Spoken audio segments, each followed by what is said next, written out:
Hey guys, Steve here. Well, I got another video today and it's the long-awaited fitting of my new exhaust system, my stainless steel exhaust system from Desert Exhaust. It's the rugged system, but we'll get that intro out of the road, and then we'll get into it.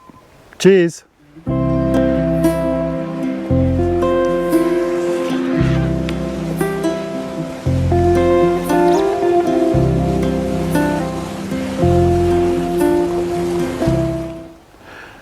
Hey guys, like I was saying there before the intro, I've got the new video today and it's on a couple of things actually. I'm going to do a walk around the FJ because last video I put up, a couple of people asked me, have I ever done a walk around my FJ?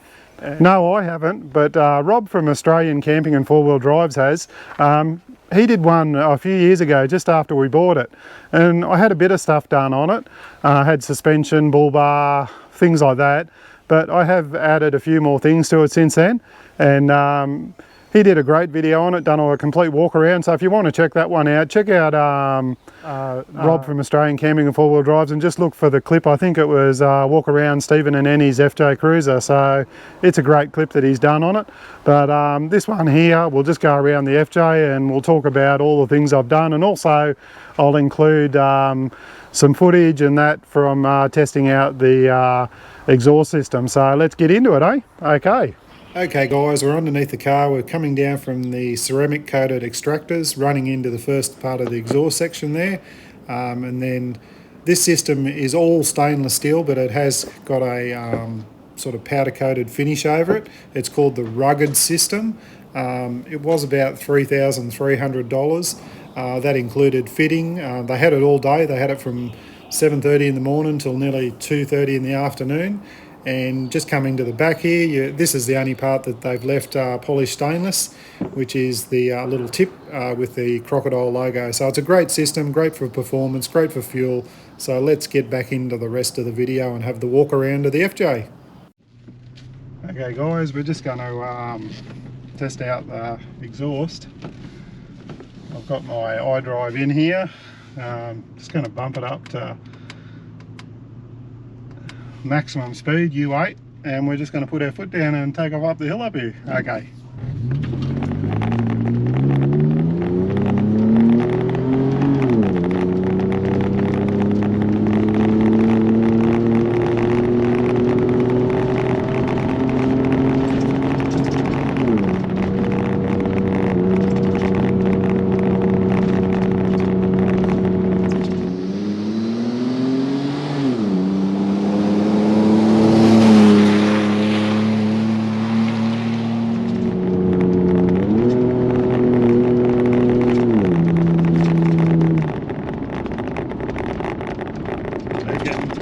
By the sounds of that, how responsive this car is. That was pretty quick and easy. Just do a U-turn here. Looks like they've been grading all the roads here, and we'll go for a bit of a drive back down the hill now. So that's on U9 on the iDrive. So I put this in ages ago. It's very responsive. I normally drive around on U2 when I'm towing. But when you want that little bit more get up and go and power, U9's the way to go. It takes off like a Ferrari. So we'll start at the front, So I bought this vehicle in October 2015. Before this one, I had a Subaru Outback, and I had a little teardrop camper. I'll see if I can find a photo and stick up on the screen there somewhere and show you that. But as we got more, liking our camping and touring, I decided that I wanted to buy a bigger four-wheel drive, something that was a bit more off-road capable, and I didn't really want to go to diesel. I'm just not at the moment into diesel cars. I mean, especially the modern ones. I've always had petrol cars, so I was quite comfortable with buying a petrol vehicle, and the FJ Cruiser, this one come up. It was a demo model. It only had 1200 Ks on it or something like that, and I got a really good deal on it. Got a good deal on my old car because I only had about 30,000 Ks on it, and I decided to buy this. And to be honest with you, I absolutely love it. Most vehicles I've had, I've sold within 12 months of having. I've had a Ford Focus XR5 Turbo, I've had a Subaru Outback, I had a Subaru XV before that, I've had a Nissan Bluebird, a Toyota Celica. I've had many different cars. This is the longest I've ever kept a car. I mean, I've had this one since 2015 and it's 2021. So absolutely love it. Probably the biggest gripe you'll read about these vehicles is they're heavy on fuel. Doesn't worry me. I get about 1200 Ks out of a tank if I'm not, and that's about 140 litres of fuel. So I'm not really worried about that. It's a little bit less when towing. I think it's about 16.5 litres per 100 Ks, 17 litres per 100 Ks when I'm towing. It'll be more like if you're doing off-road though, so it'll probably go up to 20. But I'm mindful of that. But for the foreseeable future, I can't see myself selling this. I absolutely love this vehicle. They're a bit of a collector's item now. They've been going up in price. They're pulling anywhere from $29,000 to $58,000. So just depends what done. I haven't done anything to the motor, as in changing anything. It's just the stock 4 litre V6 motor in it. I'll just see if I can show you down there. They're the extractors. They're done by Bow Desert Exhaust, and they're all Aussie made. They have their own machine for doing that. The whole exhaust system is built in Australia, which is one thing that drew me to them. I got on the forum and they said they were the best, so that's who I went to. So that's all I've basically changed on the motor now is the exhaust. I'm really happy with it. It's performing well. I didn't buy it for, you know, flat out noise or anything like that. It's a performance exhaust. It's there to help me with fuel economy and power. And I can tell you from the way it was driving to the way it is driving now, it has. I did 400 Ks on the way home yesterday, and the fuel economy was heaps better on it, so I'm looking forward to seeing how it goes with towing. Haven't done any towing with it yet, but as for performance in just a bit more grunt up hills and all that, it's just great. It does what they say. Underneath, I've put TJM 2-inch lift in it, so I've got TJM shocks and springs with a 2-inch lift, and I've also put on some recovery points. I've done videos about most of these things, but I'll just show you. I've put the also the X-Rocks bull bar on it. That was one of the first things we ever did. Got the Ultra Hook on there, CB. I run 2 spotties because the headlights on the FJ are absolutely atrocious. If I can find some LED ones, I'll put those on there. But I bought these big red ones from Super Cheap, I think, and they're great. I've got a little tiny one underneath there, and I've got a big one up there, and that's just wide into the headlights. So it's just a matter of flicking a switch and away it goes. Coming around here, inside the vehicle, actually I'll go to the roof first. This was the original roof rack that come with the vehicle, though it come with it. I used to carry stuff up there, but now since I've put in my solar system, I've just got 160 watts of panels on the roof, and that's all I have up there. It's basically just for holding my solar panels. I try and keep the weight off the roof. I got this basket, I think, from BCF, I think. It fitted in there perfectly, and it's nice and solid, doesn't move around. So that's the roof. Inside the car, pretty stock standard, just, you know, a few accessories that I put in, little dash mats. I changed the stereo around. I took the one out of the car and put a Kenwood one in. It's absolutely brilliant. Got all the Apple CarPlay and all that sort of stuff in it. They're a fantastic head unit, so that was a good buy. Few more USB and cigarette lighter sockets and all that sort of thing. Seat covers, Aldi's job. In the back here, now I've taken all the back seats out. I have got previous videos on them, so I won't go into too much detail. You can check those out if you want to see how I made them. But took the back seats out mainly for more storage, because there's only me and Annie and Ellie. But I should tell you, for those who don't know, our little dog Ellie, she was 15 and a half years old, and she passed away earlier this week. Bit of a loss to us. We're still getting over it, but we knew it was coming. It's a shame they don't live longer. I want to thank all my friends, Facebook friends, all my community on my YouTube for sending me the best wishes and all that sort of thing. I really appreciate it. She loved camping with us. She'd been all over Australia. She'd been to Ayers Rock. She'd been to the Daintree. We had a motto: if we couldn't camp somewhere and Ellie couldn't go, we didn't go. It did mean there was a lot of places we couldn't go at times, national parks and things like that. But we were willing to sacrifice that because, you know, we loved having her with us. So we're just going to play it by ear for a while. We'll probably do some of the places now that we couldn't do when we had Ellie, but it doesn't mean we're not going to get another dog one day. We will, but at the moment we'll just you know, get on with life and see what we can do. But, you know, thanks very much. I just thought I'd better throw that in there. Yeah, so I put these boxes in mainly for storage, so we carry all our sort of non-essentials and essentials that we sort of may need or might need, toilet paper, spanners, sockets, you name it, clothes, all sorts of thing in that one. On the other side there, I've got my jump starter, gas bottles, air hoses. I've got a bigger jack because when I done the lift, the standard jack wouldn't work with this vehicle. It's too high off the ground, so that's one thing to consider if you ever put a lift in. I've got all my recovery gear, everything on that side.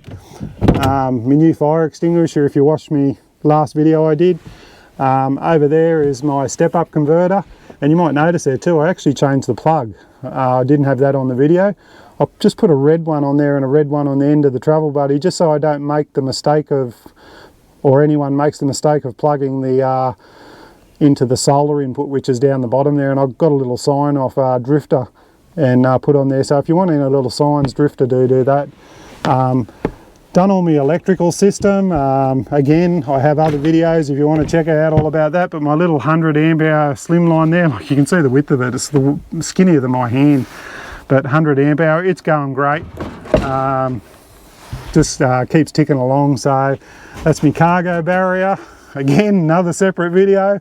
You can see I've done videos on everything I've got in here. We just use that for storage under there. I put on the rock sliders there just for protection under the car if we are four-wheel driving.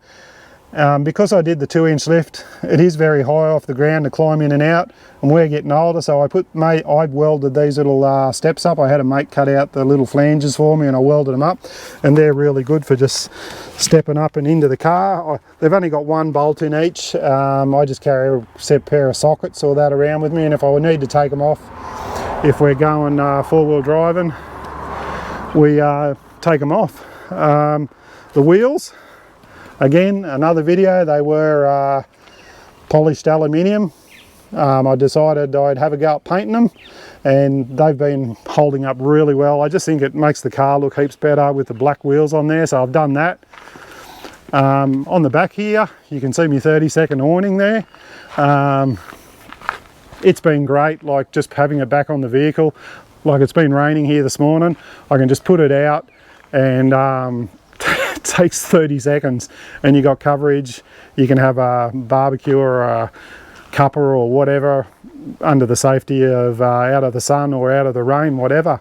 I did actually, when I was shopping yesterday and went into Repco, actually run into one of my fans. He sung out to me and I was just walking back to the car and he said, "You're Steve from FJ Camping and Touring, aren't you?" And he said, "I I seen your video on the 30-second awning. I bought one and he's absolutely happy with it. He's just fitting out his vehicle. So I'm hoping to catch up with him one day when he gets it all done. I might do a walk around. So send me a message if you see this one and let me know if you want to get that done, and I'll do a walk around your vehicle. In the back here I've got my axe. A lot of people ask me where I got this. I actually bought it at a garage sale, so I don't know where it's from. The reason I bought it, because it had this little plastic carrier to hold the axe. Just bolted it onto the back of the car there, and it is quite a good axe. In there I have a little gauge thing that I can measure the weight of the car. So you just put it under each wheel, drive over it and tally all the weights together, and it gives you a weight. So that comes in handy. In the back here, this is for storage. On this side I've got this little mat here. It's waterproof, so if we throw any wet clothes or towels or anything in there, it's just got a bit of a lip around it. And I just had that made up. A mate of mine did it for me. He's just sewed it up, does the job, and it protects the back of the car. Now in here I normally have drawers in here, but we're going away tomorrow or the next day on a camping trip, and we pulled them out so that I could, also Annie could pack all the clothes up. I built these not long after I got the car. They've been going really well. They serve the purpose, nothing too flash. Only cost me like about $125 in materials, and away I went. So I just got a little cut out there. That's how I can get to my normal jack out of the car, and I just leave it in there. Yeah, so another thing, after I built the drawers, I seen I think Luke from Drifter, because they do their own Drifter drawers. They do a great job. So if you're ever looking for some drawers, check out Drifter. Beachy down there does a fantastic job. But he put one of the IGT tables into his drawer system. So I cut this drawer down a little bit lower, and I put my little Snow Peak IGT table in there. So it's really good. Only trouble is it's on the same side of the fridge, and when you pull the fridge out, you can't have anything on the table.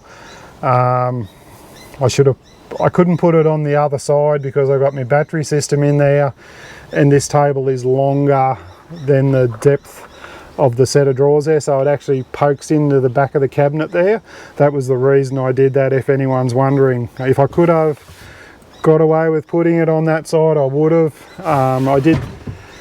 And I couldn't do the same. I couldn't move the fridge either, because if I put the fridge over that side, it hangs too far in there as well. So just limited by space. That was the reason why it's like that.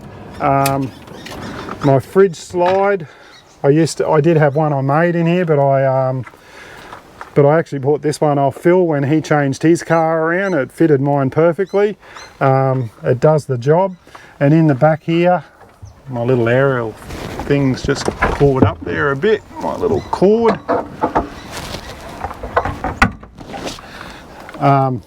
So in the back here, you can see over there I've got my single ARB compressor. I've mounted that up in there because it was sort of a dead spot there, and in the bottom there's where I keep my scrunnel. I've done a video on that as well, so check out that. That's another great Aussie product. But my ARB compressor there, it's directly wired to my 100 amp hour lithium in the back there, so it's mounted to that. And I have in here, I have a couple of, I carry these extra poles here in case I need them, and they also double as legs for my little table there, so that's what they're for. Obviously I've got a rear bar on this as well. That's from X-Rocks as well. I had that fitted at the same time as the front one. Off-Road Central did that down at Red Bank, I think it is. They did a terrific job, fitted all that for me, and it's great too because you can put your foot up on here and climb up to the roof. So it just makes it easy for climbing up there. So I love that. The wheels are just the standard tyres that come with, I replaced the tyres. I put these Fun Country Dick Copac tyres on, the same size as the ones that were on it. I don't know much about them. What are they? Bloody 265s by 70s by whatever they are, 17s, 265 by 70 by R17s. These tyres have done 73,000 Ks, and that the tread's still not below my finger. Bloody hell, they are wearing good. They're actually starting to get to the point where I reckon they're starting to get really hard. So I know tyres have a lifespan more than if they don't wear out, so I may have to look at just changing them because of the lifespan. Again, TJM suspension in the back. I think I showed my exhaust there the other day coming out the back there, but that's another shot of it there if I didn't. And over in the cockpit over here, I hooked up my husband saver here. That's a reversing camera over my tow ball, so Anne doesn't beat me up every time I'm trying to back the car onto the trailer. Just here I've got a little battery monitor, so my start battery 12.6, my auxiliary 13.6, just so I can keep it monitored there, and that's my iDrive, which I can change the settings on. That's roughly about it in a nutshell of what I've done.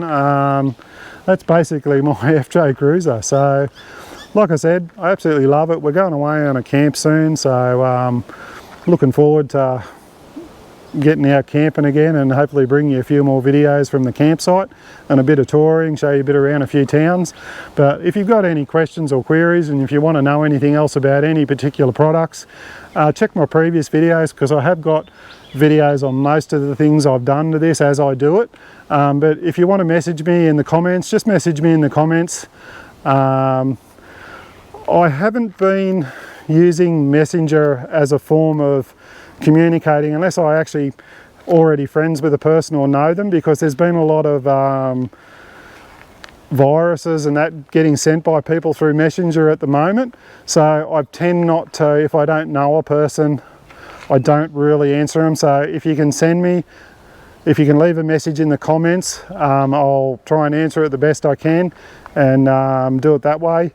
But you know, by all means, if you want to send me a message, if I know you and know you personally or whatever, you know, just send it that way.